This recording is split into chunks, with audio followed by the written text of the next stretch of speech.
Nitumie fursa hii kuwalingania ndugu zangu wale makapera ambao hawana wake katika wanaume na wanawake, na wanaogopa kuoa kwa sababu tu ya hali za kimaisha, lakini maumbile yao yameshakataa wao kubakia bila wake au bila waume.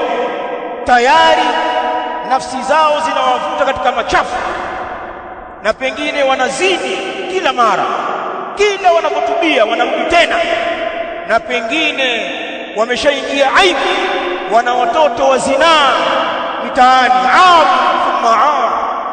na watoto wakifanana nao, watoto sema yule wa fulani, lakini kachochora pale. Pengine washafikia huko, unang'ang'ana tu kubakia bila mke eti kwa sababu ya maisha. La, hali uliyokuwa nayo ni mbaya. Usikubali kumuasi Allah, mkimbilie Allah.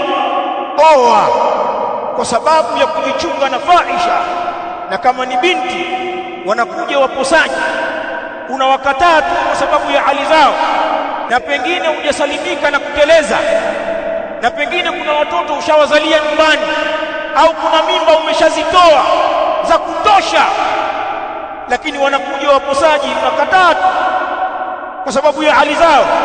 Wewe binti una hali mbaya, watakiwa ukubali hata kama hawana kitu, kwa kutafuta ifa, na Allah atakuhifadhi.